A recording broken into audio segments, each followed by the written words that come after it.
Muy bien, bienvenidos a el tema 4 de Química General 1, que esta vez corresponde a lo que son las ondas y la introducción a la mecánica cuántica, el desarrollo de la mecánica cuántica, que es básicamente en lo que está fundamentada toda la química que conocemos.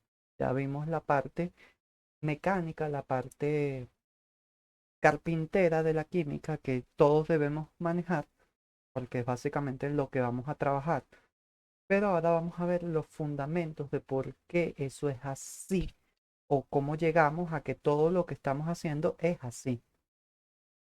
Ya no es por mística que una fórmula es como es, sino que hay todo un trabajo detrás que justifica que las cosas sean como son. Entonces, lo primero que tenemos que hacer es trabajarlo con lo que son las ondas y después eso nos va a llevar a la mecánica cuántica. ¿Qué es una onda? Una onda es una perturbación que lo que hace es que transporta energía y momento por el espacio, pero no transporta masa. O sea, lo podemos ver de esta manera. Las ondas son como colisiones en las cuales no hay posibilidad de transferir masa. Si transferimos masa, estamos hablando de colisiones, que es donde y hablo de colisiones porque las colisiones transfieren momento y energía. Para los que no han aprobado matemáticas 1 y por tanto no han llegado a física, el momento no es otra cosa que masa por velocidad. Es una variable que definió Newton para albergar toda la información toda la información dinámica de una partícula. Una partícula se describe dinámicamente con su masa y su velocidad. Y eso es lo que hace el momento. Y la energía, bueno, ya trabajaremos un poquito más esa, la energía cuando lleguemos a otros temas. Entonces, las ondas pueden ser de manera clásica, pueden ser de dos tipos: mecánicas, como las ondas que vemos en el agua, que son un tipo particular de onda llamada onda superficial, pero nosotros no nos vamos a meter en eso, y las ondas electromagnéticas, que es lo que vemos aquí. O sea, las ondas mecánicas requieren obligatoriamente un medio de propagación. Se llaman ondas mecánicas porque lo que hacen es hacer que las partículas de un medio se muevan. Si no hay partículas que se puedan mover, entonces, y esas partículas están en el medio, entonces no hay onda. Pero hay un tipo muy particular de onda que no requiere ningún medio, se puede mover en el vacío.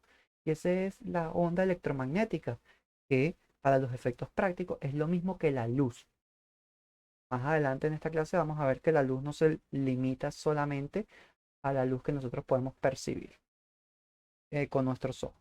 Y las ondas electromagnéticas se llaman así porque tienen un campo eléctrico, se representa en este dibujo con la E, y el campo magnético que se representa en este dibujo con la B.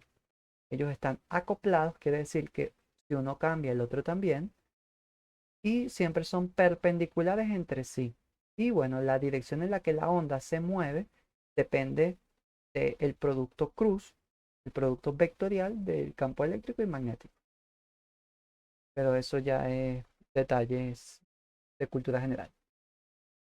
Eh, esa es la definición clásica, pero con la mecánica cuántica aparece un tercer tipo de onda, que es lo que llamaremos ondas de materia.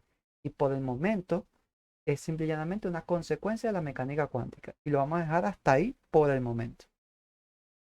Entonces, de una onda necesitamos definir ciertas cosas.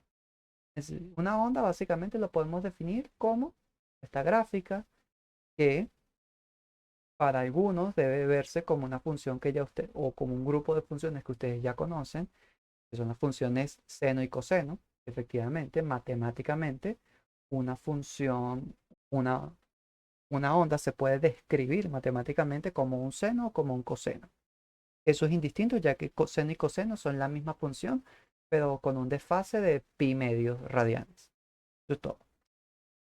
Bueno, la altura, el máximo de esas funciones es lo que llamamos la amplitud, igual el mínimo,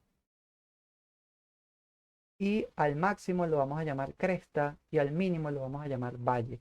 Y la separación que hay entre dos crestas o dos valles se conoce como longitud de onda. Entonces, tenemos varios, la onda la podemos modelar de distintas maneras. Ya puede ser una de este estilo o puede ser una que tenga más crestas. En la medida en que la longitud de onda está más cerca, como las de abajo, hablaremos de que tiene una mayor frecuencia. Si las longitudes de onda están más separadas, hablamos de que tiene una baja frecuencia. Y la frecuencia la vamos a denotar con la letra nu o ni de la letra griega. Esto no es una B, esto es la letra griega nu o ni, como quieran. Lo único es que no se llama new, se llama ni o nu.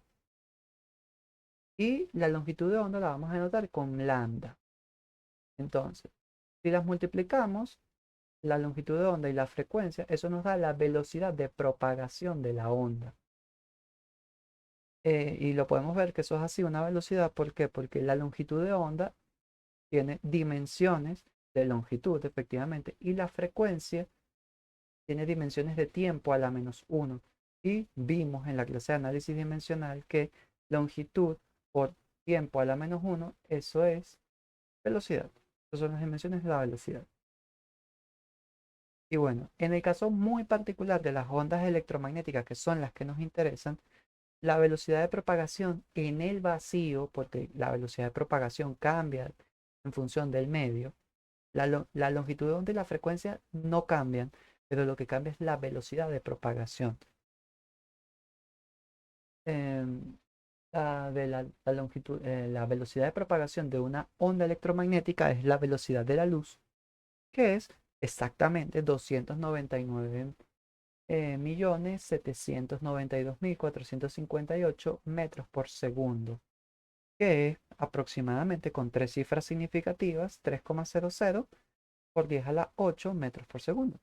Entonces nosotros podemos trabajar con esto, con 3,00 por 10 a la 8 metros por segundo. Entonces, vamos a ver unas propiedades de las ondas. En particular, las primeras dos las compartimos en las sustancias, las partículas y las ondas, que son la reflexión y la refracción. La reflexión no es otra cosa que el cambio de dirección por un obstáculo, es decir, tenemos una onda, la onda choca con un material y se devuelve. Hay unas ciertas propiedades que no nos interesan en este momento, pero esa onda cuando se devuelve le llamamos la onda reflejada. Y la refracción es cuando la onda se encuentra un medio y entonces lo atraviesa, pero cuando lo atraviesa cambia de velocidad. Y eso en una onda, como lo planteamos en este dibujo, es un cambio de dirección, cambia el ángulo de incidencia con respecto a esta línea punteada que llamamos la normal del plano de incidencia. O sea, eso de momento no nos interesa, sino para saber que hay un cambio de dirección y en particular hay un cambio de velocidad que nosotros percibimos como un cambio de dirección, pero en realidad lo que está cambiando es la velocidad de la onda. Y bueno, nosotros lo observamos, la reflexión la observamos cuando una pelota rebota, el dibujo aquí, y la refracción la observamos cuando vemos un clavado. Nosotros observamos que un clavadista se mueve con una cierta velocidad, pero una vez que entra al agua, esa velocidad cambió y también cambió un poco su dirección. Y bueno, eso es básicamente las dos propiedades que las ondas y las partículas comparten. Las siguientes dos, no. Las siguientes dos son exclusivas de las ondas, que son la difracción y la interferencia. La difracción es básicamente lo que le ocurre a la onda cuando atraviesa un orificio o un obstáculo también. La difracción puede verse cuando atraviesa un orificio, en este caso dos, o cuando atraviesa un obstáculo de ciertas dimensiones y también ocurre el mismo fenómeno. Entonces, ya no se ve la animación, pero ajá. ¿Qué ocurre? En ese momento la luz lo que hace es actuar por cada orificio o por cada extremo del obstáculo, actúa como una fuente independiente pero sincronizada con la otra. Y entonces esas ondas, como lo vemos aquí, esas ondas como tienen la misma frecuencia y la misma longitud pero en el espacio no están en la misma posición, se van a superponer, eso es la interferencia. Es decir, se van a sumar. Cuando estén sumadas, que coincidan cresta con cresta y valle con valle, diremos que esa interferencia es constructiva. Y lo que vemos son puntos iluminados, que es donde vemos las ondas aquí amarillitas. Esa es la onda. Y donde vemos si ahora las ondas llegan a sumarse, pero coincide una cresta con un valle, es decir, están desfasadas perfectamente, entonces la interferencia es destructiva y no se observa nada.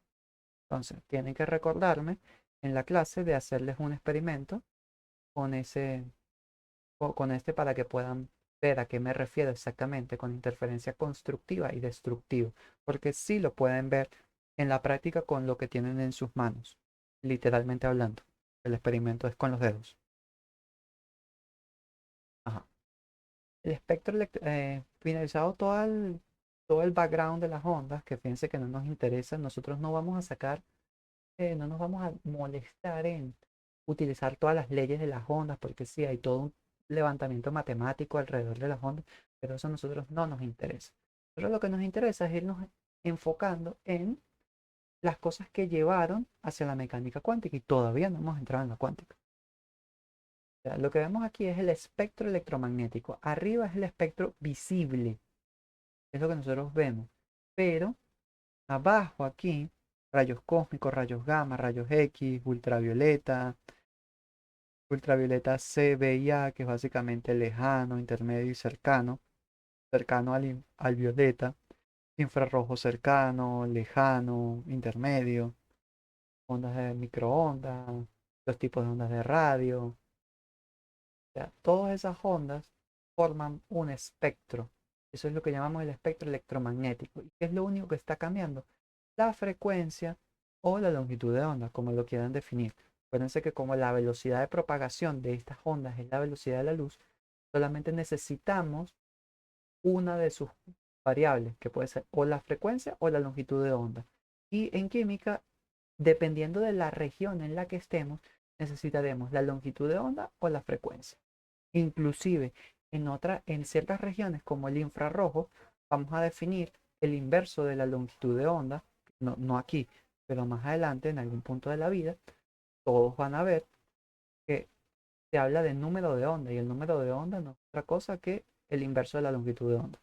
Pero bueno, aquí están los valores. Fíjense que mientras más pequeña es la longitud de onda, más alta es la frecuencia, que es lo que habíamos visto aquí. Más pequeña la longitud de onda, más cerca a las crestas, más frecuencia hay. Incrementa el número de crestas en el dibujo. Y tiene esa relación entonces. Y que es muy importante, en la medida en que aumenta la frecuencia o disminuye la longitud de onda, la energía de una onda es mucho mayor. Cuando las ondas son particularmente peligrosas para nosotros, cuando llegamos al espectro de la luz azul hasta el violeta, ya son ondas con bastante energía. Y una vez que pasamos al ultravioleta, listo.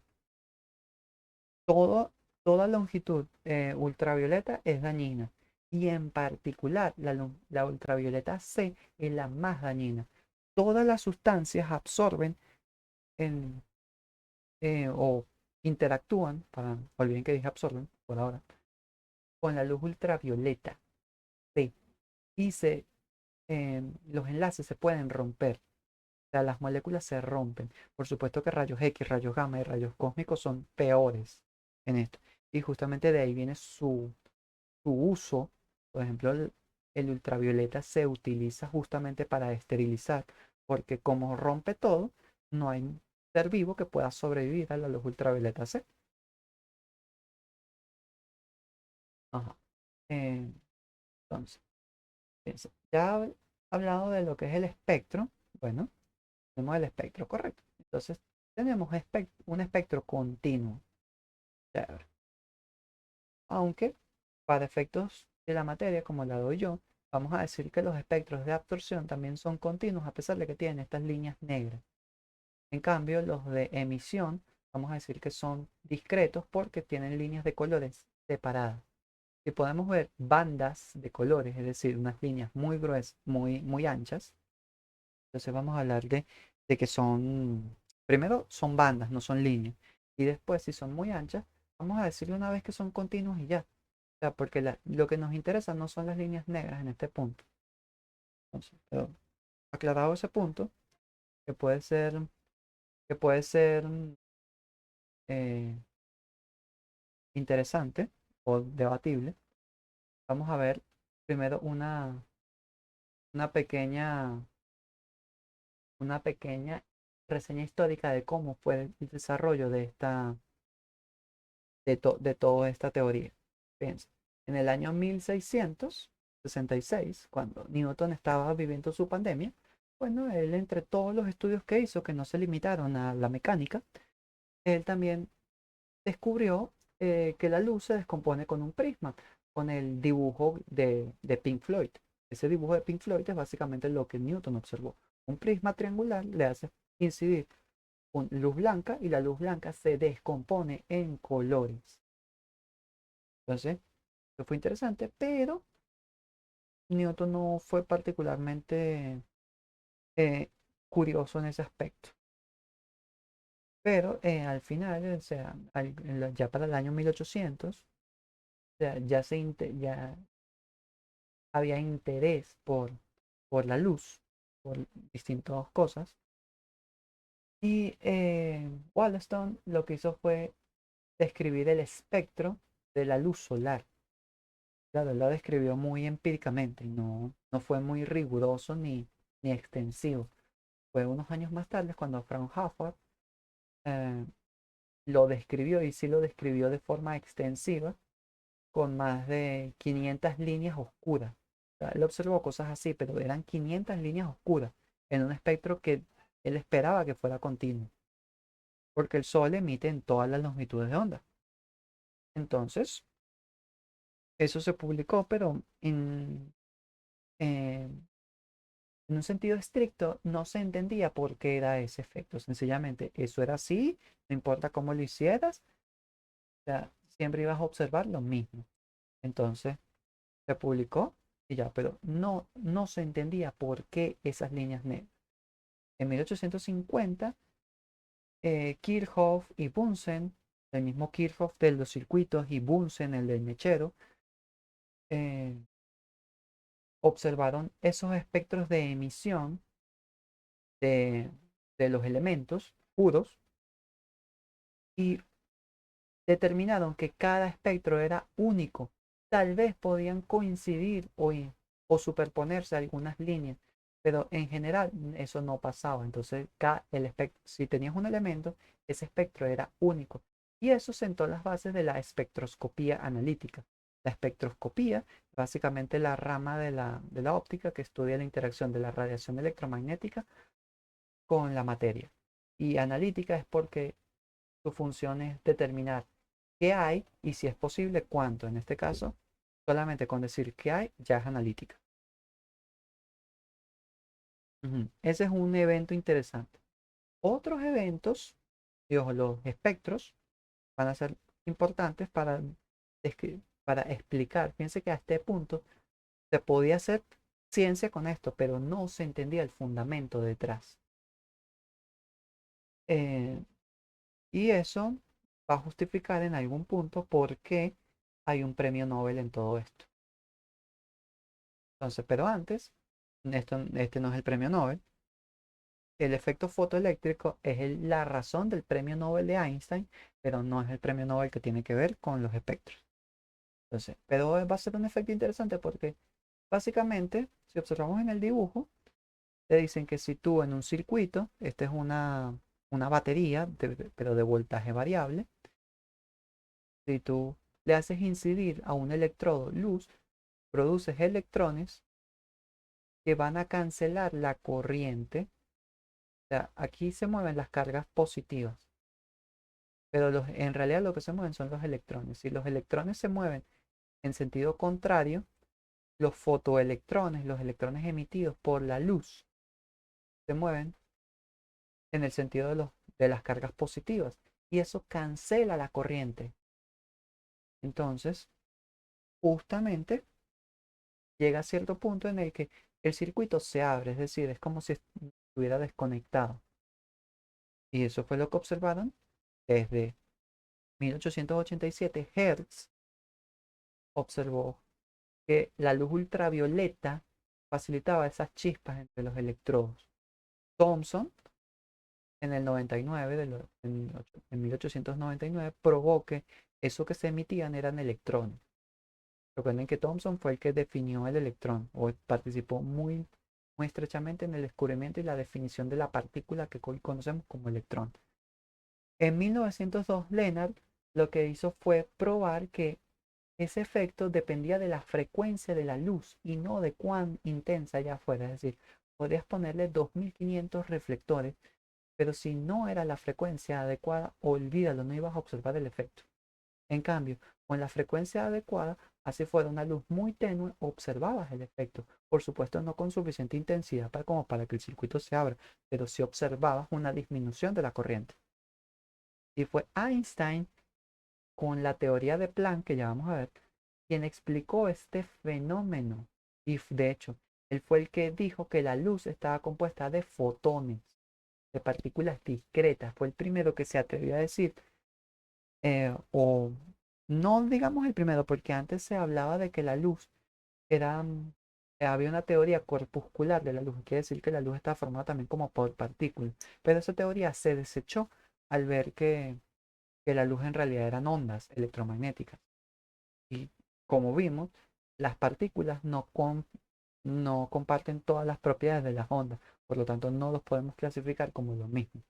Pero Einstein fue el que dijo, no, nada, si hay partículas aquí pero son partículas sin masa, y como Einstein también estuvo muy relacionado con la relatividad, y la relatividad no es otra cosa que, bueno, la relatividad especial no es otra cosa que las partículas que se mueven cercanas a la velocidad de la luz.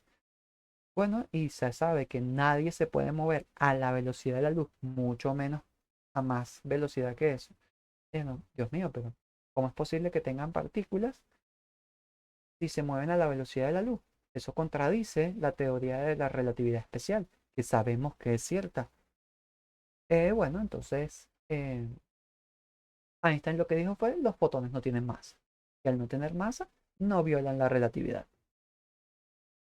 Pero bueno, nuevamente no todo estaba del todo claro aquí. O sea, habían cosas que parecían magia negra y van a seguir pareciendo magia negra hasta mucho después.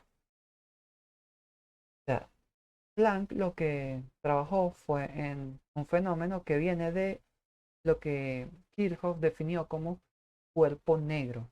En el 1859 y 60, Kirchhoff lo definió. Básicamente lo define como un cuerpo perfecto que tú le haces incidir luz, pero que no la dejas salir.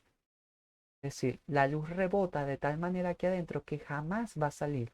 Cuando digo jamás, es que la probabilidad de que salga es cero. Ojo, ojo, ojo, importante. Esto es algo teórico y de todas maneras, que tenga probabilidad cero un evento no quiere decir que no vaya a ocurrir, simplemente que la probabilidad de ese evento frente a todos los demás que pueden ocurrir es insignificante. Lo que sí hace el cuerpo negro es que cuando le haces incidir luz o lo calientas, él emite radiación. Pero si la luz entra, no sale. Por eso que se llama cuerpo negro. Entonces, ese fenómeno viene, de hecho este fenómeno viene, esta definición está inspirada en el hecho de, de que los metales incandescen cuando los calientas. Y eso se conoce desde la edad de los metales. Entonces, no es para nada desconocido para esta fecha que un metal se pone al rojo vivo. No es para nada desconocido, pero lo que se quiso fue explicarlo de forma teórica porque todo esto es para explicarlo de forma teórica y que no sea oscuro para los demás. En el 79, ese fenómeno, Stefan demostró que la energía de la radiación emitida era proporcional, este símbolo que no es alfa, sino proporcional, es proporcional a la cuarta potencia de la temperatura. Y esta cuarta potencia aquí va a ser un problema. Ya vamos a ver por qué. ¿Qué fue eso? En 1893, Wien deriva la ley de desplazamiento, pero él la deriva de forma empírica. Es decir, él lo que hace es observar, deriva unas cosas, pero él da una ley eh, continua. Cuando digo continua es como las funciones que nosotros manejamos en matemáticas 1 y hasta matemáticas 5, que son variable continua, es decir, entre dos valores cualesquiera, siempre hay infinitos valores y no existen huecos. Esos son continuos. Variables discretas son los números enteros, naturales, enteros y racionales, que entre cualquier par de ellos no necesariamente existen, y en el caso específico de los naturales y los enteros, no existen infinitos números. En el caso de los racionales, sí, porque los racionales cumplen con una propiedad que se llama la densidad. Tú puedes definir siempre el punto medio entre dos números racionales. Lo que pasa con los racionales es que em, si tú quieres elevarlo, si tú quieres mantener infinitos decimales, no puedes. O sea, los racionales tienen, si son infinitos decimales, son periódicos, pero si tú quieres que sean infinitos decimales, no periódicos, olvídalo, te sales de los racionales. Los reales vienen justamente de, ok, vamos a tapar esos huecos y ya tenemos el conjunto de los números reales completos. Check. Y los irracionales justamente salen porque pi no se puede representar como un racional, pero pi es un número. Y es un número presente en muchas ramas. Entonces, ¿de dónde? Tenemos que buscar pi. Entonces, sale de ahí. Eso va a tener problemas. O sea, Boltzmann deriva teóricamente la misma ley de Wien, pero él lo hace de forma teórica utilizando termodinámica. Y cuando lo hace con termodinámica, eso es tan sólido como los cimientos del mundo. O sea, eso no lo tumba. Lo que se deriva a partir de la termodinámica no lo tumba nadie. Absolutamente nadie. La termodinámica es una de las ramas de la física más completas que existen. No se contradice para nada y no es, y difícilmente se encuentra un fenómeno que contradiga algo de la termodinámica. Cuando parece contradecirlo, lo que hay que hacerle un pequeño ajuste y ya, la contradicción desaparece. Pero aquí, como la ley es continua, eh, en particular, la ley de desplazamiento depende de la longitud de onda y también está elevada a la cuarta potencia. ¿Qué ocurre?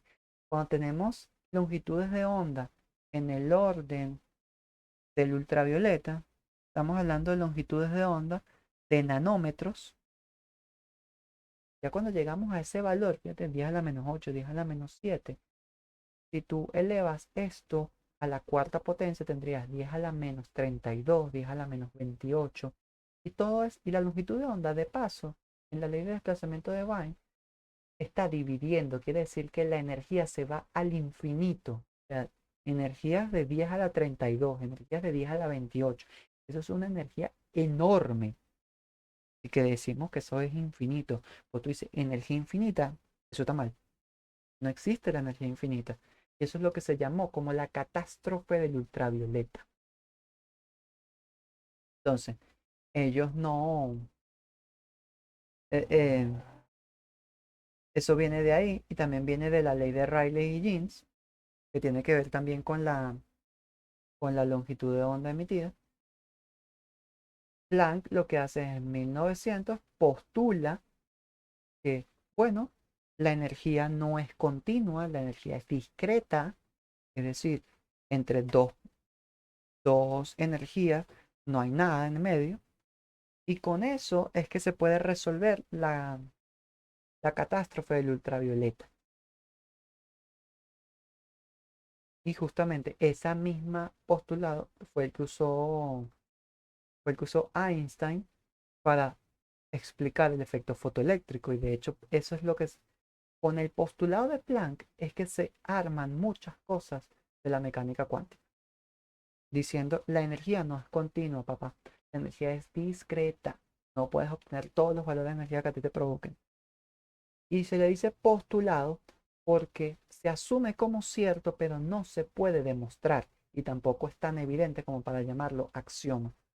Entonces, un postulado es sencillamente una proposición que uno tiene que incluir como cierta, pero que uno no puede demostrar su veracidad. Y para demostrar el postulado de Planck, uno tendría que medir las cosas en la energía, tendría que medirlo con 14 a 17 decimales de precisión. Y a duras penas llegamos a 6. Entonces, no podemos demostrar el postulado de Planck experimentalmente, ni lo podemos refutar. Entonces, ahí tenemos un problema. Pero con esto todo calza. Si esto llegase a ser falso, si en algún punto de la vida desarrollásemos tecnología que nos permita refutarlo o sobre todo refutarlo, si lo refutamos, tenemos un problema, porque entonces toda la teoría de la mecánica cuántica se cae y hay que replantearse todo. Y lo peor es que no sería algo pequeño. Básicamente, después de que se desarrolló la mecánica cuántica, las predicciones que se hicieron 50 años después se verificaron, tal cual como se habían predicho. Entonces, no pareciera probable que el postulado de Planck fuera falso, pero si lo llegase a hacer, habría que o corregir el postulado o ver qué rayo salió mal para acomodar todo lo que sabemos que es cierto ahora, pero que está fundado en algo que es que se pudo haber refutado en el futuro. O sea, una cosita ahí para que lo piensen. Les quede ahí como cultura general de lo interesante que es esto, pero a veces no tenemos todas las respuestas, sino que a veces hay que asumir cosas. Entonces, ahora sí nos vamos al desarrollo de la mecánica cuántica como tal. Entonces, en 1801, Young, con el experimento de la doble rendija, prueba que la luz es una onda. O sea, el experimento de la doble rendija no es otro que este. Esa es la doble rendija porque tiene dos orificios. Con eso es que Young demuestra la, que la, ah, que la luz es una onda y por tanto no debería ser una partícula. Por lo tanto, pero vamos a ver que eso no es así. En 1900, o sea, casi 100 años después, Planck propone la cuantización de la energía. En 1905, Einstein explica el efecto fotoeléctrico. En 1913, Bohr propone su modelo de Bohr y explica los espectros de emisión atómica. El modelo de Bohr es el que explica esos espectros de emisión y por tanto le, es lo que se le da, es la razón del premio Nobel que tiene Bohr. Porque piense desde cuándo están estos, desde los años 1800. Y él lo viene explicando en 1913, más de 100 años, y no se entendía por qué era así. Viene Bohr y lo explica. Claro, Bohr en el proceso se lanza un comentario muy desafortunado por el cual yo digo, yo le hubiera clavado su tesis doctoral por eso, porque no puedes lanzarse un comentario así tan alegremente. Ya después veremos cuál es el comentario, pero lo explica y por eso le dan el premio Nobel, a pesar de ese pequeñísimo error que tiene ahí. 10 años después, Luis de Broglie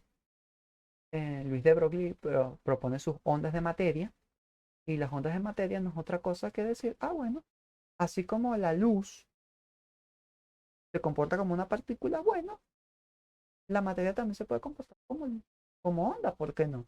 Y la longitud de onda de una partícula sería la constante de Planck dividida entre su momento. Y el momento, como les había dicho, el momento es masa por velocidad.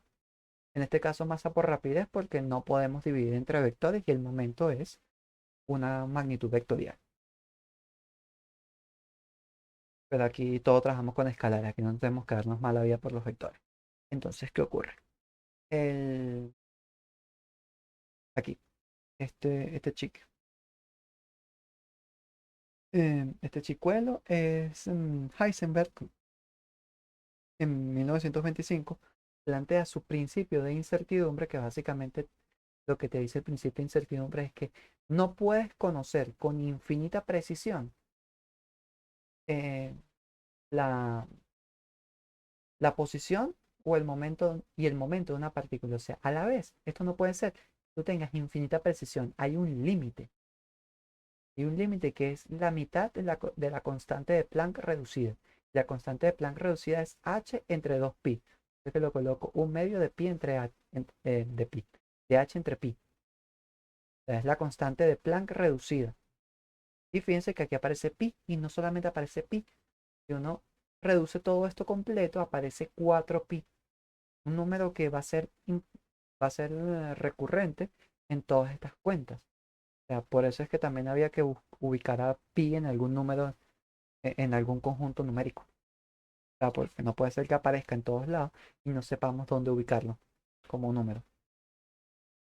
En el 26, Schrödinger publica su ecuación de onda, que es el modelo atómico actual. Lo vamos a ver, tanto el modelo de Bohr como el de Schrödinger lo vamos a estudiar con un poquito de detalle, no a detalle, pero sí vamos a ponerle el foco a ellos dos. En el 27, Davison y Germer vieron que los electrones exhibían patrones de difracción. O sea, los electrones se estaban comportando como ondas por un prisma de níquel. Y desde el 60 hasta el 2000 se termina de probar que que la doble rendija, que los electrones se comportan como ondas al reproducir la doble rendija, el mismo experimento de Young con la luz. Lo hicieron con electrones después de mucho tiempo. O sea, eso tomó 40 años porque pasaban cosas oscuras. En algún punto, si ustedes me lo preguntan, se los comento, pero no es importante ahorita. Pero al final lograron demostrar que los electrones sí son ondas. Es decir, que esto de ondas en materia no está necesariamente equivocado. Lo que pasa es que, ajá, la constante de Planck es algo por 10 a la menos 34. Y si nosotros dividimos eso entre nuestra masa, por supuesto que nuestra longitud de onda es supremamente pequeña. Entonces, finalizado con todo ese background histórico de la mecánica cuántica, nos interesa hablar del modelo de Bohr. El modelo de Bohr tiene cuatro postulados, básicamente, de los cuales tres son los más importantes. El último es básicamente el que te dice que, bueno, si nos alejamos mucho, volvemos a la física clásica. Pero ¿qué dice? El primer postulado te dice que los electrones orbitan em, o describen órbitas circulares estables, cuantizadas.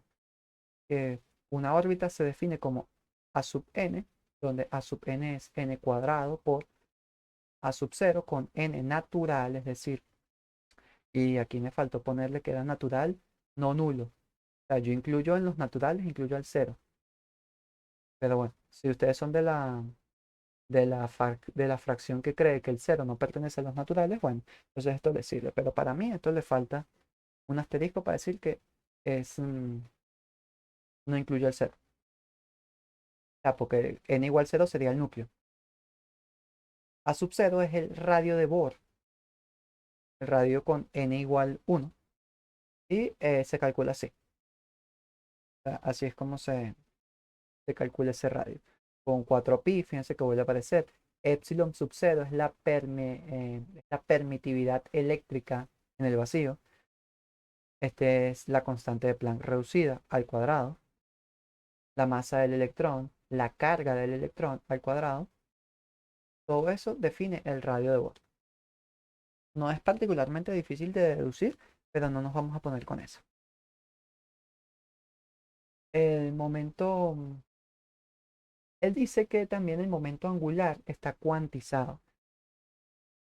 Y ya no nos vamos a meter más con eso, porque la parte que de verdad me interesa es lo de las transiciones electrónicas por absorción y emisión de energía. Resulta ser que él define que estas líneas son eh, emisiones y las líneas negras son absorciones. O sea, lo negro es porque absorbe y lo coloreado es porque emite. En el caso de un espectro de emisión, observamos las líneas que el átomo emite. Y en el caso del espectro de absorción, observamos la luz que le estamos dando al espectro y las líneas negras es donde él absorbe. Entonces, él dice que la energía de esa absorción o esa emisión sigue esta ecuación. La energía de una transición, la energía del estado n, con n desde 1 hasta el que sea, es menos la constante de Rydberg dividida entre el cuadrado de n. Y la constante de Rydberg se calcula así. Si lo meten en la calculadora así, les va a dar 0. De hecho, mentira, no les va a dar 0, les va a dar error matemático, porque el denominador es muy pequeño. Entonces les va a dar una división por 0. Para poderlo calcular en la calculadora y que no les dé error, lo tienen que calcular así, si lo quieren calcular. De todas maneras, esta constante se las doy en el parcial. Y les queda a ustedes de tarea definir un delta E, porque más allá de la energía del estado electrónico, nos interesa la energía que hay entre dos estados, que es lo que va a definir la energía de la luz emitida o la luz absorbida. El último postulado de Bohr nos dice que si mandamos el n al infinito, es decir, lo hacemos tan grande como queramos, entonces todas estas predicciones se hacen iguales a lo que dice la física clásica. Es decir, si estamos muy lejos del núcleo, el electrón se va a comportar como diga la mecánica, la mecánica clásica. El electromagnetismo clásico, de hecho, porque el electrón es una partícula cargada. Ajá. El modelo de Schrödinger lo que hace es acomodar un poco el modelo de Bohr. Porque, ajá, ¿cuál es el error del modelo de Bohr? El modelo de Bohr te dice que, o pensando lo mejor, no hablemos del modelo de Bohr, el error, de que ustedes quieren, se los comento en la clase. Vamos a enfocarnos en el modelo de Schrödinger. Ah, el modelo de Schrödinger lo que hace es que él dice que los electrones son funciones de onda. Es decir, ya los electrones no son partículas, son funciones de onda. Es decir, algo matemático. Y no conforme con que es matemático, en variable compleja, quiere decir, con la constante imaginaria y metida en en toda esta cuenta. Y aparte de que dejan de ser partículas, sino que ahora son números complejos, tú dices, ¿aló? ¿Qué está pasando? Y se pone mejor. El cuadrado, esa longitud de onda, como es tradicional en teoría de probabilidad, esa es la densidad de probabilidad. Y en el caso particular de este modelo, la densidad de probabilidad representa el orbital, que es básicamente el lugar geométrico donde te puedes encontrar, es decir, el conjunto de todos los puntos en el espacio donde te puedes encontrar, donde la probabilidad de encontrar un electrón no es cero. Ese es un orbital. Y se obtiene con el cuadrado de la función de onda. El modelo de Schrödinger, una vez que tú lo resuelves matemáticamente, eh, te define tres números, que vamos a llamar tres números cuánticos. Y van a ser importantes. El número cuántico principal, que es n, que otra vez es el mismo n de acá, y aquí me falta que diga asterisco, es decir, que no incluya el cero. Y es el número cuántico principal, te habla de la capa o de la energía. O sea, representa la capa y eso te habla de la energía. El número cuántico secundario o azimutal, y se le dice azimutal porque sale naturalmente cuando uno resuelve la ecuación de onda en coordenadas esféricas. Llega un punto en el que tienes que aplicar coordenadas esféricas. Para el que no sabe, o sea, eh, nosotros tenemos en matemática las coordenadas rectangulares X y Y, o las coordenadas del plano cartesiano. O sea, si nosotros que eso a veces no es la mejor manera de resolver las cosas. Hay un cambio, hay otras coordenadas que son las coordenadas polares. Las coordenadas polares es cuando definimos las cosas en función de un radio y un ángulo. Y es como si nos estuviéramos moviendo en un círculo, en una circunferencia. Qué chévere. Bueno, las coordenadas esféricas es la misma idea, pero llevada a tres dimensiones. Y lo dejamos hasta ahí. ¿Qué ocurre? El número cuántico secundario representamos con esta L, la L que se ve bien bonita. Fíjense que no es la L normal de molde, sino que es una L medio cursivita. Y L es un número que vive entre 0 y n menos 1. Y estos dos puntos significa que esto es un intervalo. pero no es un intervalo en el sentido de matemática, un intervalo discreto. Los intervalos de matemática llevan una coma, no llevan dos puntos.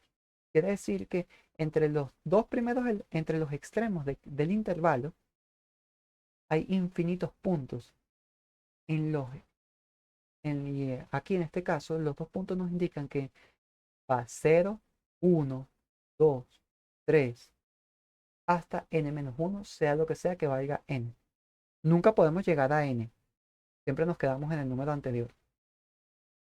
Pero no hay 1,1, no hay 2,5, no hay 3,8. Eso no lo van a encontrar aquí. Aquí todos los números son naturales. Y están acotados por n. En particular están acotados por n-1. Eso nos habla de la subcapa y eso nos dice la forma del orbital. Todas estas cosas que yo hablo de capa, subcapa, tienen que ver con cosas de la tabla periódica, y para la clase presencial, cuando haya clase presencial, que debería ser este viernes, deben traer su tabla periódica porque voy a explicar las cosas en función de la tabla periódica. Si no tienen la tabla periódica, se van a perder. Nos da la forma del orbital, que la forma del orbital la vamos a ver más tarde. El número cuántico magnético, vamos a entrar con M, él vive desde menos L hasta L y nuevamente en cantidades discretas. Es decir, si el número cuántico L es 1, entonces el M vive desde menos 1 hasta 1. Entonces sería menos 1, 0 y 1. Eso define lo que es el orbital completo o su orientación espacial. O sea, en realidad, si somos más formales, los tres números definen el orbital, porque un orbital necesita su energía, necesita su forma y necesita su orientación espacial. Todo eso define el orbital. Entonces, con el número cuántico magnético, este orbital aquí quiere decir que con esto termino de definir un orbital. Y bueno, estos son los orbitales. Este es el orbital S, una esfera. El orbital P, que son lóbulos, aunque algunas le dicen que tienen forma de mancuernas, porque es como un lobulito hacia arriba y un lobulito hacia abajo, y en el medio es como tener dos globos pegados. Estos son los orbitales D. No necesariamente van, yo los enseño en este orden, pero básicamente son cuatro lóbulos y tienen una geometría interesante. Y los de aquí abajo son los más complejos y por fin los pude encontrar porque hace 2 trimestres que los estoy buscando y no los encontraba.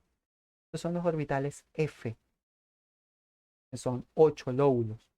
Son los que tienen la geometría más compleja y de hecho los F no nos interesan en este punto. A nosotros nos interesa del S al D. De hecho, el F suele ser una química reservada para materias electivas y materias ya de posgrado, gente que trabaje con esto, porque no todos trabajan con esto. Entonces, la forma de los orbitales. Primero, los llamé S, P, D y F. Esos nombres vienen de la espectroscopía antigua. O sea, S viene de sharp y significan líneas definidas, líneas nítidas. P significa principal y son líneas intensas, líneas remarcadas. Por ejemplo, volvemos al espectro de emisión, observamos que hay unas líneas que se ven un poquito más gruesas que otras. Bueno, esas líneas que se ven un poquito más gruesas, podemos decir eh, que son P. Ojo, son líneas gruesas, pero sin exagerar. Por ejemplo, esta amarilla se ve, se ve medio remarcada. Esta es muy ancha y esta se ve más brillante. Lo podemos debatir, pues, pero el hecho es que es por esas formas de las líneas. En cambio, las D son difusas, son anchas, casi bandas, son borrosas. Por ejemplo, esta aquí. Les había dicho que si la línea es muy ancha, eso es una banda, eso no es una línea. Y bueno, tú puedes definir esto como una. Seguramente esto viene de una transición D, o esta que sea incluso más borrosa todavía. O sea, de ahí vienen esos nombres. Y F son de fundamentales, porque son líneas tenues y muy desplazadas hacia el infrarrojo. Quiere decir que casi no se ven, pero están ahí. Si no las ves, no es ese compuesto. Esas líneas tienen que estar. Si no, no es el compuesto que tú crees que es. Te puede dar las otras muy parecidas, pero si aparece una línea de ese estilo, estás en un elemento que tenga esos orbitales. Entonces, vamos a hacer una convención de nombres. ¿Por qué? Porque fíjense aquí, cada orbital, ellos lo llaman en la imagen donde lo conseguí, P sub menos 1, P sub 0, P sub 1. No me parece la mejor idea. Fíjense que este puede llamarse P sub X, P sub Y. Bueno, debería estar aquí. P sub Y y P sub Z. Esta es la convención de nombres que vamos a utilizar. El S se va a llamar S a secas. ¿Por qué? Porque nada más hay un M asociado. El S es cuando tenemos L igual 0, por lo tanto M es 0. Nada más hay uno. Entonces lo vamos a llamar S. No hay necesidad de ponerle un apellido. Los P, como P es igual, P es cuando L es igual 1, entonces podemos tener M igual menos 1, M igual 0 y M igual 1. Entonces los vamos a llamar P sub X, P sub Y y P sub Z, porque a ellos los podemos acomodar, como vemos en el dibujo, sobre cada uno de los ejes del plano, del espacio.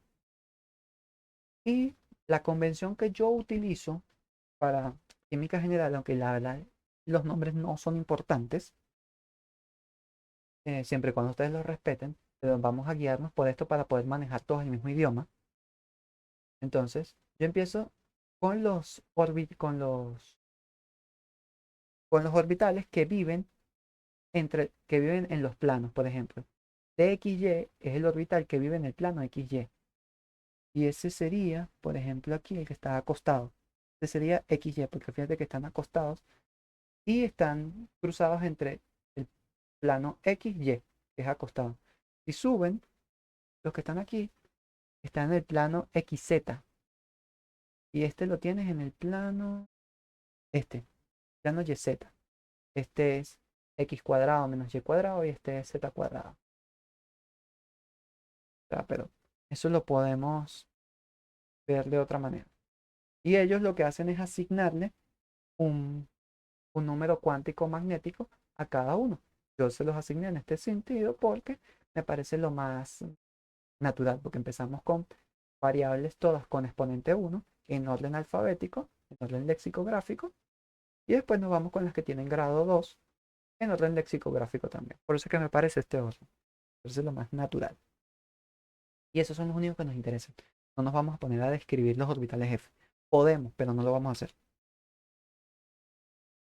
Entonces, em, parece que se ha hecho larga, pero en realidad no quedan sino 3 laminitas. Entonces, lo que nos interesa para poder terminar todo lo que es el desarrollo de la mecánica cuántica es hablar del spin. El spin es una propiedad súper importante y dio también ciertos problemas, como todo en este tema. Entonces, en el 21, fíjense cerquita a a la ecuación de Schrödinger, Compton define su efecto, que es básicamente la dispersión de rayos X de electrones. Y lo que sugiere es que esta L significa momento angular. Él plantea la hipótesis, los electrones tienen momento angular. Interesante. Vamos a ver. En el año siguiente, lo que se hicieron fue pasar átomos de plata por un campo magnético no uniforme, campo magnético que varía con la posición en el espacio. Eso es lo que quiere decir esto. Esto no es bromo mal escrito. Esto es un campo magnético que varía en el espacio, un campo magnético no uniforme.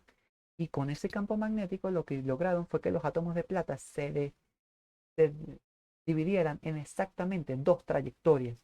Y es lo que llevó a decir, Dios mío, ¿será que el L vale un medio?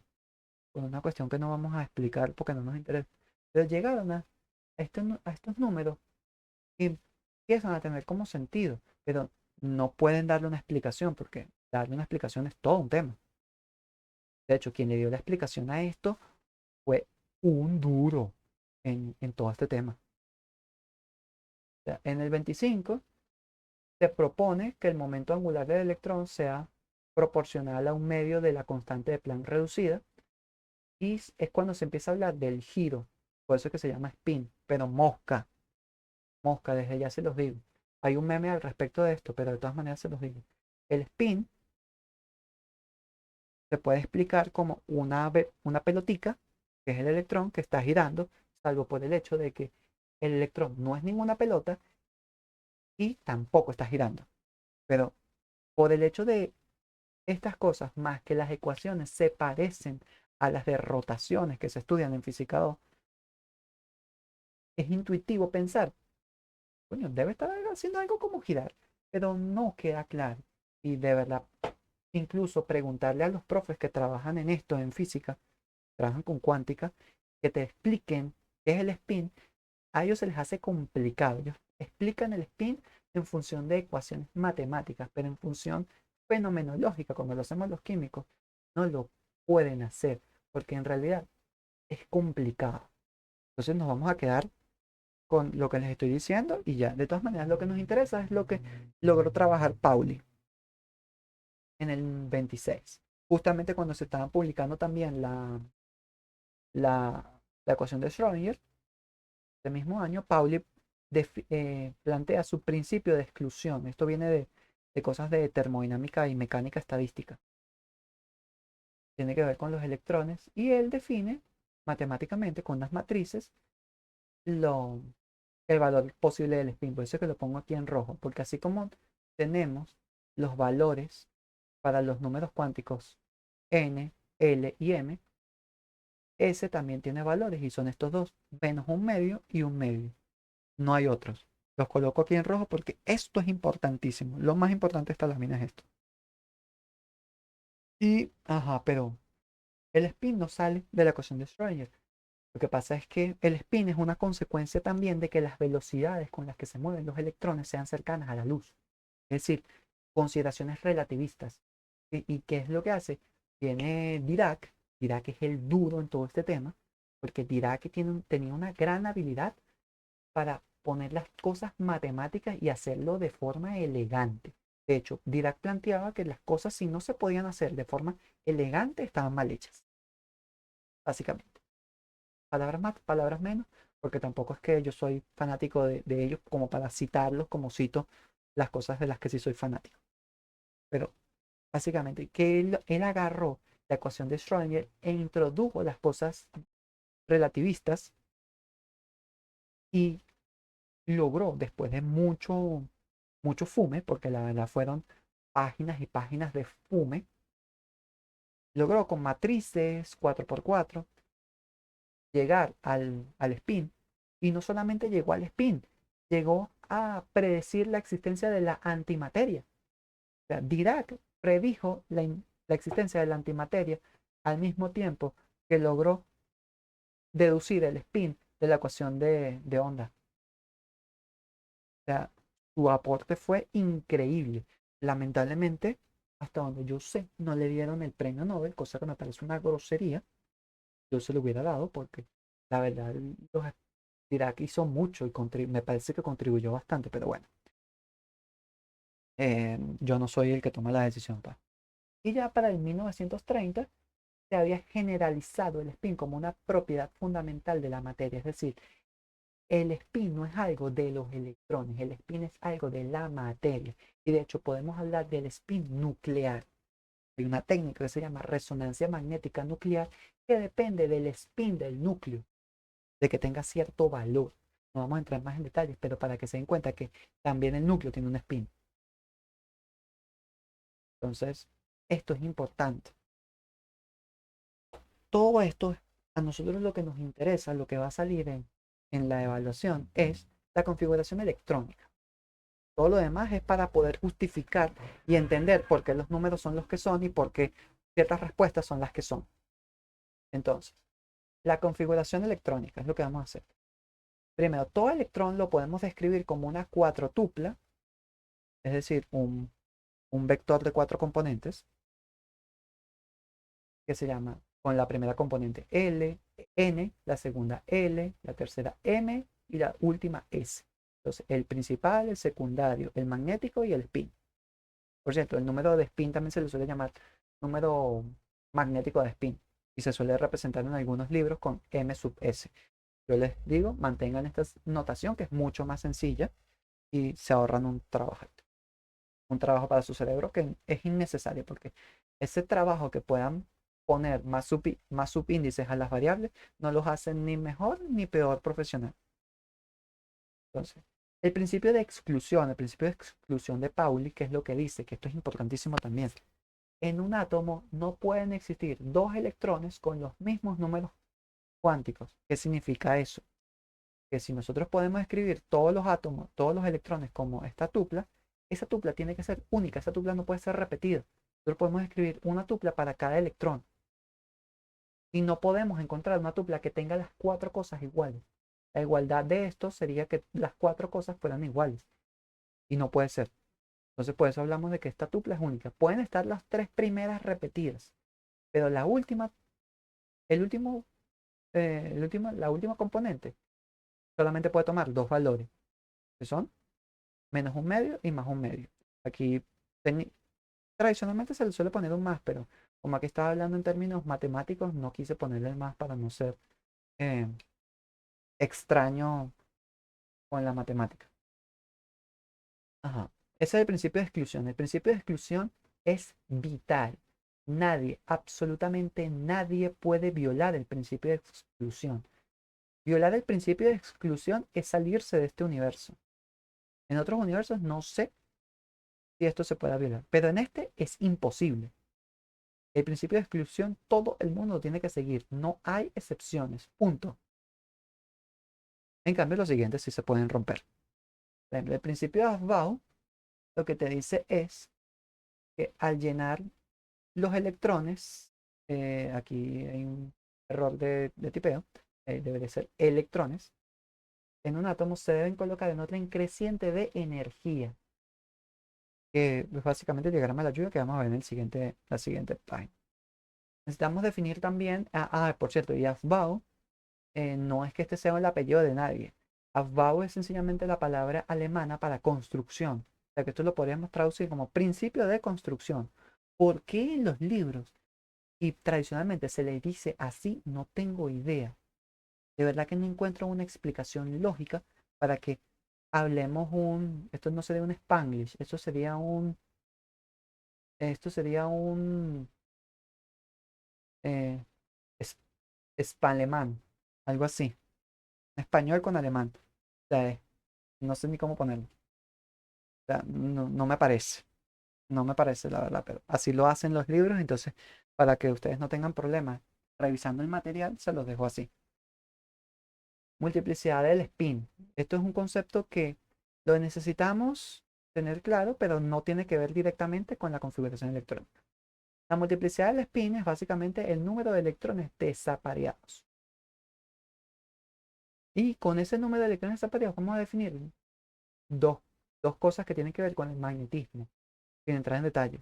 Lo que es ser diamagnético, que es no tener electrones desapareados, es decir, todo el mundo está pareado, y ser paramagnético, que es, tenemos por lo menos un electrón desapareado. Lo vamos a ver en la siguiente lámina también. Por último, y necesitaba esto para hablar de la regla de Hund, la regla de Hund te dice que en orbitales degenerados, es decir, orbitales que tienen la misma energía, el estado de mínima energía se obtiene cuando la multiplicidad de spin es máxima, es decir, cuando tengo la mayor cantidad de electrones desapareados posible. Y aquí primero que hablo de orbitales degenerados, orbitales de la misma energía. Observamos aquí que estos orbitales son la misma gracia, pero lo único que cambia es la forma o la distribución espacial. O sea, si no cambia la forma, y lo que está cambiando es cómo lo observo en un sistema de referencia. Y el sistema de referencia, para los que no han visto física, el sistema de referencia lo pones tú. O sea, yo puedo cambiar X, Y, Z de forma consistente para que esto se mantenga como a mí me gusta. Que P de menos 1, P sub menos 1 sería P de X, P sub 0 sea P sub y P sub 1 sea P sub Z. Yo puedo cambiar todo esto a mi antojo y van a cuadrar todos los demás. Porque fíjense que todos tenemos el mismo sistema de referencia. Pero si nada más estoy cambiando el sistema de referencia es como a mí me dé la gana, la energía de los orbitales puede ser distinta. Y la respuesta es no, porque lo que estás cambiando es cómo tú lo pones en tu sistema de referencia, pero que tú lo gires, lo rotes. Eso no cambia la energía. En cambio, la forma del orbital sí cambia la energía. Y por supuesto el tamaño, la capa en la que está, porque esto tiene la misma forma, pero pueden ser más grandes o más pequeños dependiendo de la capa en la que estén. Esto también le cambia la energía. Entonces, todos los que están en la misma línea convenientemente son orbitales degenerados, porque todos tienen la misma energía. En lo único que difieren es en su forma, en el caso de los D y los F, o su distribución espacial, en el caso de los D, que cuatro de ellos se parecen igualito. Y con los F ya no se parecen tanto entre sí. Ajá. Claro. Entonces, el principio de Aufbau no es otra cosa que el famoso diagrama de la lluvia. Aquí está. Y fíjense que tienen los números cuánticos, tienen la denominación, tienen los niveles de energía. Estos niveles de energía tienen que ver con cosas de tabla periódica, estas letras tienen que ver con la tabla periódica también. Entonces, todo esto va a ser importante que ustedes traigan la tabla periódica para que no estén, no estén imaginándose una tabla que todavía no dominan, porque yo entiendo que todavía no domina la tabla. Entonces, ¿qué es el principio de Aufbau? El principio de Aufbau es esto, y la regla de Hunt es esto. Fíjense que llenar 5 electrones, llenamos primero 2, esto tiene menor energía. Aquí todos vamos siguiendo el principio de Aufbau. La regla de Hunt es poner todos primero con el spin por convención hacia arriba. En realidad si lo ponen hacia abajo es la misma gracia, pero por convención todos los ponemos primero hacia arriba y después vamos poniendo hacia abajo. Si nosotros hacemos esto, de poner un electrón hacia abajo y los demás hacia arriba, esto está mal. O bueno, no es que está mal, no corresponde a un estado de mínima energía. Entonces no sigue la regla de Hond. Es posible obtenerlo. Y de hecho en química inorgánica se trabaja con ejercicios de este estilo en la que tenemos que variar todas las posiciones. Pero no es la mínima energía. La mínima energía es esta. Y en el caso particular de, de cuando ya llenamos todo y vamos a poner el siguiente, bueno, empezamos apareando y podemos aparear en el orden que queramos. Pero también empezamos por el que está más a la izquierda. ¿Qué es lo que está mal? Por eso es que el dibujo original tenía otra X, diciendo que está mal. Yo le puse una calavera porque no es que está mal, es que está pésimo. Por esto, porque hay dos electrones apuntando hacia arriba. Eso es básicamente, están en el mismo orbital.